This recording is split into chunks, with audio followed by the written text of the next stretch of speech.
안녕하십니까. M투자그룹 송팀장입니다.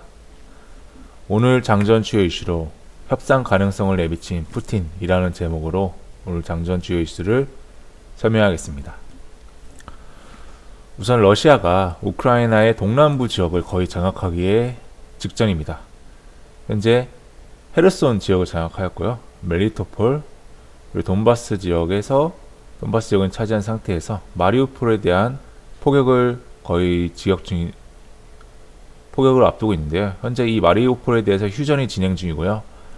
2차 협상 때 인도적 도로를 열기로 했다라고 합의를 하였죠. 그래서 민간인들이 빠져나갈 시간을 주고 민간인들이 다 빠져나가면 다시 한번 포격을 해서 마리우폴을 함락시킬 예정입니다. 그럼 이렇게 될 경우에 돈바스 지역과 우크라이나 남부, 동남부, 그리고 크림반도로 이어지는 회랑을 장악하게 됩니다. 결국 우크라이나 남부 쪽은 전략적 목표를 이뤘다라고 볼 수 있고, 그 덕분에 이제 푸틴은 군사적 시설을 거의 파괴했으며 푸틴의 단기적 목표는 달성했다라고 볼 수 있겠습니다. 하지만 푸틴의 궁극적 목표는 여지껏 확인된 적이 없습니다. 현재 미중시의 공포지수는 코로나 때까지 가려고 직전 중이죠. 2021년 중반에 시장이 하락하였을 때 그때 비슷한 수준입니다. 현재 심리는 바닥이라고 볼 수 있고요. 만약에 용기가 있으신 분들은 지금이 매수 자리라고 볼 수는 있겠지만 확신할 수는 없죠. 현재 유럽 시장에서 자금이 굉장히 많이 빠져나가고 있습니다. 특히 러시아 부호들의 대탈출이 이루어지고 있는데요. 영국 런던에서 자금이 굉장히 많이 빠져나가고 있다는 소식입니다. 그래서 전반적으로 뉴스 흐름들을 보겠습니다. 푸틴은 우크라이나의 군사 인프라 파괴를 거의 완료했다고 밝혔고요. 이제 제재를 그만해야 된다. 상황만 나빠지니까. 그래서 서방과 대화 준비 마쳤으니 군사작전 중단을 위해서는 나의 요구를 충족해줘야 된다 라고 밝혔습니다. 하지만 미국은 전쟁이 끝나야 제재에 끝나간다고 밝혔죠. 러시아군은 오늘 우크라이나 3차 협상을 앞두고 있습니다. 그래서 각 지역별로 산발적인 맹공이 이어지고 있는데요. 여전히 우크라이나가 공격을 중단해야만 작전을 중단한다고 밝히고 있습니다. 그래서 주말 동안 3차 협상을 하려고 이제 준비를 하였고, 오늘 3차 협상을 할 예정입니다. 독일 총리는 푸틴의 휴전을 촉구하였고요. 베네트 이스라엘 총리가 모스크바에 직접 갔습니다. 그래서 푸틴을 만나서 전쟁에 관련된 이야기를 나눴고, 또 푸틴은 에르도안 터키 대통령과 통화를 해서 러시아 요구 따라 휴전할 수 있다 라고 밝혔다고 하네요. 터키도 중요하고 이스라엘도 굉장히 중요하죠. 러시아와 지리적으로 가까운 나라니까요. 특히 터키는 보스포러스 해역을 가지고 있는 나라이기 때문에 러시아가 지중해를 진출하려면 터키와 사이가 좋아야죠. 하지만 미국에서는 푸틴이 더 이상 무슨 일을 벌지 모른다 라고 생각하고 있습니다. 특히 저번 주 금요일 날 핵 원자력 발전소가 있던 자포리자 지역을 공격함으로써 이쪽을 이제 함락을 시켰는데 여기서 불이 났다고 하죠. 이것이 굉장한 공포감을 불러일으켰다고 볼 수 있겠습니다. 무디스는 러시아 신용등급을 B3에서 CA로 C 등급으로 낮췄습니다. 거의 디폴트 직전까지 가게 만들었고요. 이로 인해서 뉴욕 증시는 우크라이나 핵 위협 우려에 나스닥 1.6% 하락 마감하였고요. 유럽 증시는 독일이 4%, 영국이 3%, 프랑스가 4.97% 떨어져 거의 폭락 수준까지 갔습니다.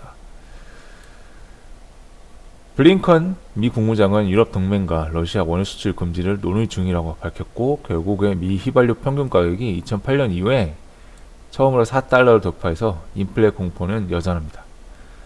현재 시베리아 철도까지 끊겼죠. 그래서 우리나라 기업들이 이 철도를 이용할 수 없게 되었고요. 아까 말씀드렸던 유럽에서 자금이 빠져나오고 있다고 말씀드렸는데, 특히 런던의 부동산은 러시아 보호들이 막 사간 덕분에 굉장히 급등했었죠. 그래서 런던 그라드까지라고 불렸는데, 이런 런던 그라드가 사라지냐를 놓고 관심이 집중되고 있습니다. 특히 첼시의 로만 아브라모비치 구단주가 첼시 축구 구단의 경영권을 포기했죠. 미국 확진자 수가 80만에서 4만 명대로 급감했습니다. 많이 걸린 이유도 있고요. 그만큼 이제 사람들이 면역력이 확보됐다고 볼 수도 있겠죠. 그래서 팬데믹이 끝이 보인다라고 기사가 나왔고요. 또한 미국 신규 고용이 7개월 만에 최대 증가를 하였습니다. 고용은 굉장히 좋고요. 그래서 이제 파월 연준이자 밝혔듯이 굉장히 고용이 타이트하다라고 밝혔습니다. 은퇴한 사람 많고 더 이상 돌아오진 않고 신규 취업자 가능 인구가 굉장히 적은 상황이라고 합니다. 중국이 양회를 현재 진행 중인데요. 91년 이래 최저인 5.5% 성장을 달성 목표로 하고 있습니다. 달성이 힘들다는 게 일반적인 시각이고요. 국방비는 7%대로 늘렸습니다. 그래서 전 세계적인 국방비 증대 움직임이 나타나고 있습니다. MSCI 선진지수 편입을 위해서 한국 공매도 전면 재개해야 된다는 주장이 나오고 있고요. 당연한 논리입니다. 공매도를 못하는 나라는 MSCI에 편입될 수가 없습니다. 그리고 자산 거품 꺼지기 전에 80년대 일본과 한국이 비슷하다라는 영국 이코노미스트 기자의 경고가 있고요. 그리고 이번에 사전 투표가 있었는데 그 확진자를 대상으로 한 투표에서 혼란이 있었다고 하죠. 만약 이것이 제대로 해결되지 못할 경우에는 투표 결과가 나와도 굉장히 시끄러울 것으로 예상이 됩니다. 그래서 종합적인 이제 평가를 내자면 주말 동안 우크라이나는 러시아는 잠시 휴전을 하면서 인도주의적 통로 합의를 준수하는 상황이죠. 그래서 군사적 시설을 거의 파괴했다고 밝혔고요. 크림반도와 돈바스 지역을 연결하는 우크라이나 동남부 지역을 거의 차지하기 직전입니다. 그래서 마리우폴을 함락하기 직전이고요. 아래 사진을 참고하시면 되고요. 안 오르는 게 찾기 어려울 정도로 원자재 공급 시장의 상승은 이어지고 있습니다. 그런 가운데 푸틴은 협상 가능성을 내비쳤죠. 주말 동안 독일, 이스라엘, 터키, 프랑스 정상과 회담하면서 자신이 원하는 것을 들어주면 전쟁을 중단하겠다고 밝혔습니다. 다만 끝까지 갈 수도 있죠. 푸틴은 전쟁하기 전에 굉장히 거짓말을 너무 많이 했기 때문에 신용이 매우 떨어진 상황이고요. 그래서 그 푸틴의 진정한 목표가 달성되었는지 아직 파악이 불가능합니다. 러시아는 신용등급이 C로 내려가면서 디폴트 직전에 내몰리고 있습니다. 런던에서는 러시아 부호들이 급하게 빠져나가는 상황이고요. 자칫하면 1998년 동아시아 IMF 사태의 여파에 따른 러시아 디폴트 사태가 있었는데 그때 사태의 재현이 될까 시장은 경계하고 있습니다. 당시에 롱텀 캐피탈 매니지먼트라는 미국의 헤지펀드가 파산해서 미국도 굉장히 힘들었다고 하네요. 주말 동안 유럽 증시는 우크라이나 핵시설 위협을 표면적 이유로 해서 설명드린 것처럼 4% 이상 하락했고요. 이제 우크라이나 핵시설을 러시아가 장악했는데 핵시설 지역을 공격할 정도로 현재 푸틴은 미친 상황이죠. 이제 국외 불확실성 여러 가지 말씀을 드려왔고요. 시장은 조울증 환자 같다. 그래서 예측은 틀리는 것을 전제로 하니까 항상 예측보다는 대응이라는 마음가짐으로 시장을 바라봐야 합니다. 장기 투자자는 밸런스를 조정해야 되고 트레이더는 안정을 추구해야 됩니다.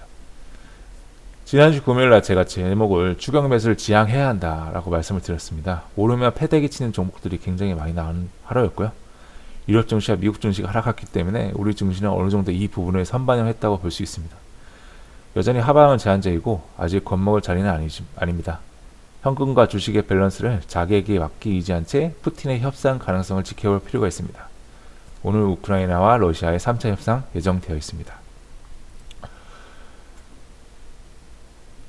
시장은 보시는 바와 같이 잘 확인할 수 있고요. 비트코인도 하락하였고 이더리움도 보합을 유지하고 있습니다. 주말 동안은 하락하였습니다. 기타 이슈는 이제 러시아 ETF가 휴지적으로 변한다고 합니다. 9일까지 팔아야 되고요. 삼성전자가 올해 첫 AR 글래스, 증강현실 글래스가 나온다고 하네요. 물론 알 수 없습니다. 갤럭시 S22가 GOS, 즉 그 게임 오브 시스템이죠. 이런 소프트웨어가 S22의 성능을 절반으로 감소시킨다라는 논란이 있죠. 그래서 현재 삼성 갤럭시 S22가 이러한 테크 지수에서 퇴출되었습니다. 꿀벌이 사라지고 있다고 하네요. 그리고 쿠팡 굉장히 많이 하락한 상태이고요. HMN과 대우조선을 매각한다고 하네요. 산업은행이 지분을 가지고 있고 이에 대해는 산업은행이 부담을 좀 덜려고 하고 있습니다.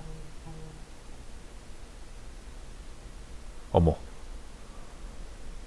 솟구치는 거래가에 S&P가 고공행진하고 있다고 합니다. 발전사가 경영난 직면을 하고 있고요.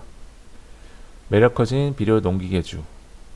가격이 오르니까 당연히 농업 쪽에 투자를 많이 하겠죠. 그래서 곡물값 상승이 장기화될 것이라는 게 장기적인 전망이라고 하네요.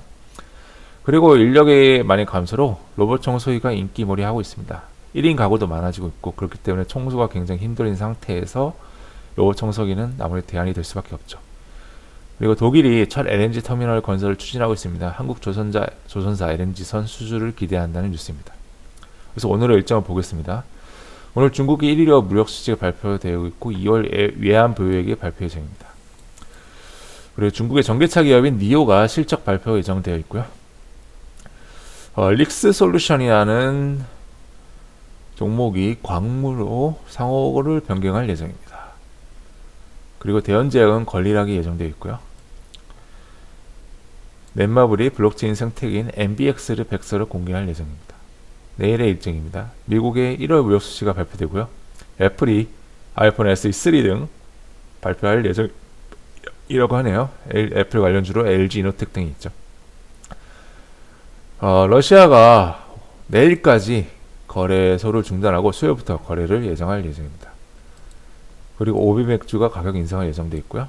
유일 로보틱스가 공모 청약 예정입니다.